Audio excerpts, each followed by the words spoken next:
Tina. How are you guys? Doing great.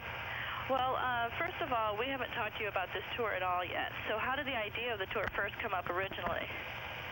Well, it seemed like such a natural, but over the years there's always been this sense with some people, who's a better band, who's the bigger band, and the thing that a lot of people have missed out on is the fact that both bands have had tremendous respect and been big fans of each other, and particularly now going out on tour together and seeing what each band can do live night after night, I think the respect has only grown. So we wanted to put this together for years, but both bands, as world-class, headlining bands, has had schedules of their own, but with a lot of talented people and 100 people on the crew and 1 million people seeing the show, so far a big success. So you don't feel competition personally? That's something other people have said?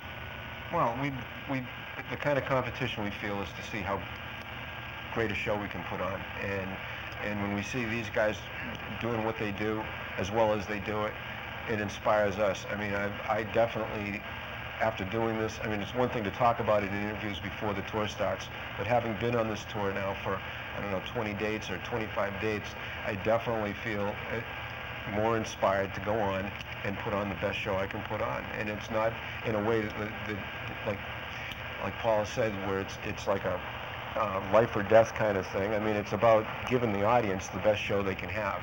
And so the audience in the end benefits, and we have a great time. So it's win-win. That's great. Were you pretty confident that it was going to be a success, the first leg of the tour?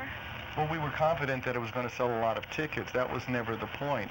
One thing that comes with the success we both had is that we do what we enjoy doing. And if it wasn't fun for us to be together, we wouldn't continue. So we put 35 shows on sale just to see how we felt about touring together. And it was very quick that we all looked at each other and said, this is really fun. It ups both our games, and let's keep it going. Every night we hit the stage, we go out there knowing Aerosmith's going to play tonight. And you better believe that we go out there for everything it's worth. Great. How did you guys decide who played first, or?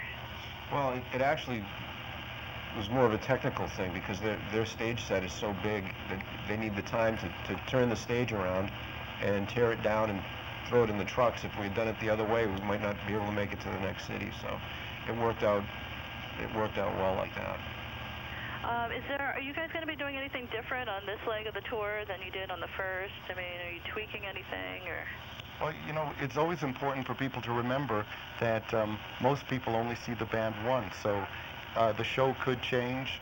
I know that Aerosmith will be, changing songs. We'll be changing songs, but at least our philosophy has always been we don't change things because we're bored. It's the audience's first night to see something, and we owe them the best. Sometimes people say, why don't you play obscure songs? I usually tell them the reason a song is obscure is because it's not as good as another song. So that's usually our philosophy, and Aerosmith has theirs. And also, we've been playing outdoors all summer. There's one dynamic that you have when you play outdoors, and it's a little more open. There's the whole tailgate party vibe. When you play indoors, the whole dynamic of the show changes. It's more contained. It's more of a pressure cooker. So that alone will give the whole vibe of the night a different kind of energy. And I think I like it. The sound is tighter, and the indoor vibe is just it just seems even more electric than outdoors. I think we both prefer playing indoors. There's something great about being outside with the stars, but rock and roll is about that contained energy and that explosive quality that kind of bursts out from the stage, and I think we're both looking forward to the indoor leg of the tour, and judging by the ticket sales, there's a lot of fans who are looking forward to it too. What is it like for you to rock the same audiences? Do your fans overlap? Is everybody singing everybody's songs, I think that's probably one of the best parts of it for me is seeing people in Gene Simmons makeup and Paul Stanley makeup singing along to Aerosmith songs, and seeing the Aerosmith T-shirts singing the KISS songs, and it's just such a perfect match. There were a lot of people that were in the front of the tour. We go, well, are the fans going to get along and all that? And they said, man, the crossover is if you're a KISS fan, you're probably an Aerosmith fan, and vice versa. So it's actually worked out really well. But it's you definitely see the demarcation. You know, the kids with their KISS shirts and the Aerosmith shirts, and but there haven't been any serious altercations. It's been great. If anybody's gotten hurt, it's because everybody's putting their fists up in the air, and it may have hurt, hit somebody. But other than that, it's just been awesome. It's really been, beyond anything I think either band expected. For us to have some fans who, quite honestly, would probably go, well, I'm not into the KISS thing or the makeup thing, and suddenly they see the show, and afterwards they go, we've never seen the band live. This is awesome. So it's really a chance for a mingling of the audiences. We have a common audience between the two of us, but there's also fans who maybe had an allegiance to one or the other who've really seen that both of these bands are the real deal and can do something most bands can't. That's great. That's great. What's next for KISS?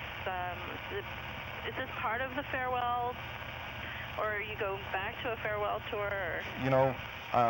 A few years ago we thought we had climbed every mountain, and we thought it doesn't get any better than this. But when you have opportunities that come up, like either the KISS Symphony playing with a 70-piece orchestra or doing a tour with Aerosmith, you say, something?